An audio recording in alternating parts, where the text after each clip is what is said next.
Abra sua Bíblia no livro do Apocalipse, capítulo de número 4.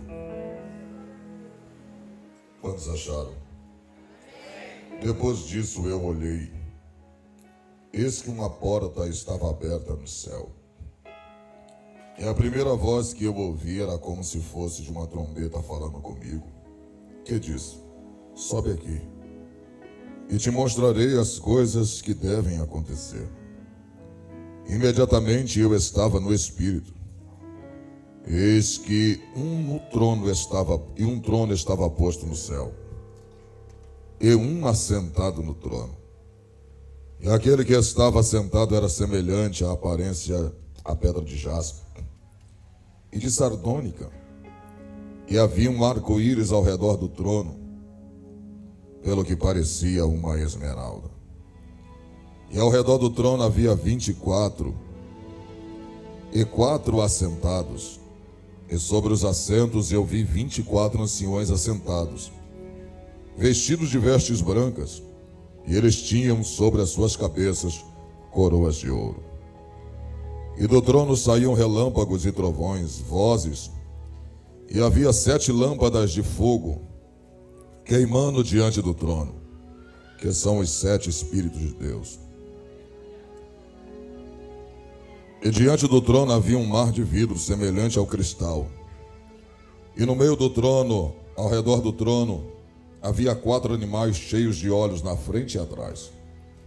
E o primeiro animal era semelhante a um leão, o segundo semelhante a um bezerro, o terceiro animal tinha uma face como de um homem, e o quarto animal era semelhante a uma águia voando. E os 4 animais tinham cada um deles 6 asas ao redor. E eles estavam cheios de olhos por dentro, e eles não descansam nem de dia nem de noite, dizendo: Santo, Santo, Santo, Santo é o Senhor Deus Todo-Poderoso, que era, que é e que há de vir. E quando os animais dão glória a Deus, e graças àquele que está sentado no trono, e o que vive para sempre, os 24 anciões caem prostrados diante daquele que está sentado no trono, e adoram aquele que vive para sempre, e lançam suas coroas diante do trono, dizendo: digno és o Senhor de receber glória, honra, poder, porque tu criaste todas as coisas, e para o teu prazer elas existem e foram criadas. Tome seus assentos em nome de Jesus. Queridos, João está agora na ilha de Patmos. E o próprio Deus faz questão de se revelar a João, não só como Senhor, mas faz questão de revelar a João o lugar que João ia morar, e no lugar que João ia morar, que é o céu, no Espírito, Deus mostraria a ele as coisas que deveriam acontecer. O interessante é que João estava no final da vida. Estava o quê? No final da vida. João já era velho. E de todos os apóstolos que morreram, de todos os que Jesus chamou, dos 12, só João morreu de velhice. Os outros todos foram executados. Sabe o que é isso? Existem coisas que Deus vai permitir com uns, mas não vai permitir com outros. Existem coisas que Deus vai permitir você passar, que outros não passarão. Você vê que até hoje Elias não experimentou a morte. Você vai ver que até hoje Enoque não experimentou a morte. Outros em sua época experimentaram. Outros em sua época foram transpassados, foram degolados, cerrado ao meio, conforme a história diz que Isaías foi cerrado ao meio. Mas Deus não permitiu que um profeta como Elias fosse cerrado. Deus não permitiu, como Enoque, um homem que andou com Deus numa comunhão tão entresseca, que o Senhor o tomou para si. Um protótipo do arrebatamento. Oh, glória. Olha para mim. Enoque andou com Deus e o Senhor tomou ele para si. Você não pegou? Tem gente que ama andar com outros homens, mas Enoque andava com Deus.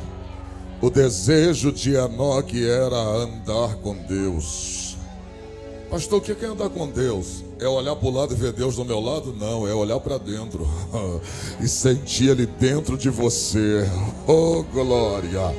Quando alguém olhar para você e dizer assim, está andando sozinho, é uma pessoa sozinha andando pela rua, e você vai dizer, você que pensa, é porque você está me vendo com os olhares carnais. Mas quando você saber o que está aqui dentro, vai ver que não é um só, é dois. Oh, glória! Eles vão saber que os dois estão vivendo em você. É você e Deus dentro de você.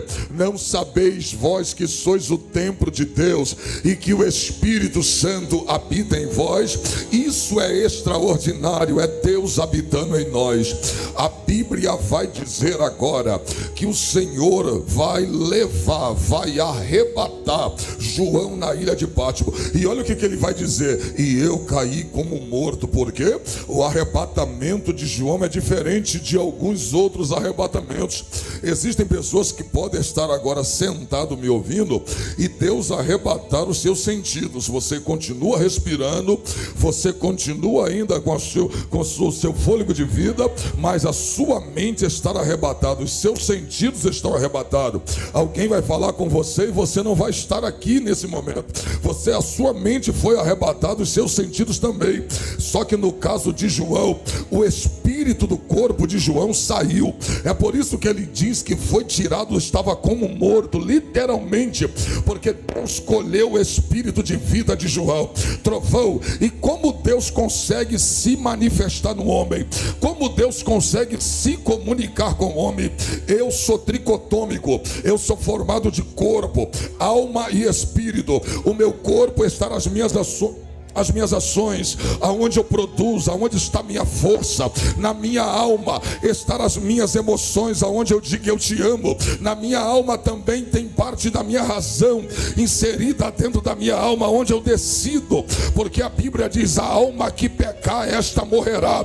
Ou seja, a alma, ela dá comandos para o corpo, e se o teu espírito não estiver cheio do Espírito Santo, a sua alma vai guiar você, as suas emoções vão guiar você, e você será uma pessoa não guiada pelo Espírito, mas será regida pelas suas emoções. E a Bíblia diz no capítulo de número 6 de Lucas, versículo 45: da abundância do coração fala a boca, porque do coração procede todo tipo de pensamento, disse Jesus. Então é você que decide se vai deixar o Espírito Santo reger seu espírito, e se o seu Espírito Santo se o Espírito Santo reger seu espírito, o seu espírito vai reger suas emoções. Então as suas emoções serão dominadas pela presença poderosa do Espírito que está junto dele no seu espírito. Então olha que coisa extraordinária, como Deus se comunica conosco. Na minha alma eu digo: eu te amo. Sabe por que você diz que você ama seu filho, você ama seu esposo, sua esposa? É sua alma. Pastor, por que eu digo eu amo a Deus? Minha alma. Agora, quando eu quero adorar a Ele, quando Deus quer falar comigo, não é na alma. Você não pegou. A alma Deus trata, no espírito Deus fala. Vou falar mais uma vez: a alma Deus trata, no espírito Deus fala. Capítulo 4 de João, versículo 23: vem a hora, e a hora é chegada, em que os verdadeiros adoradores adorarão o Pai em espírito e em verdade, porque Deus é espírito, e importa que os seus adoradores também o adorem em espírito. Oh glória! Olha para cá, só tem uma maneira de Deus falar com você no seu espírito. Só tem uma maneira de você receber as revelações de Deus, é no seu espírito. Só tem uma maneira de Deus revelar os segredos para você, é no espírito. É por isso que a Bíblia diz: andai em espírito e não cumprireis a vontade da carne. Quando você está no espírito, você está mais forte. Quando você está no espírito, o diabo está dizendo: Deus está nele. A presença de Deus vive nesse homem. A presença de Deus vive nessa mulher. A presença de Deus vive nesse jovem. Você está, oh glória,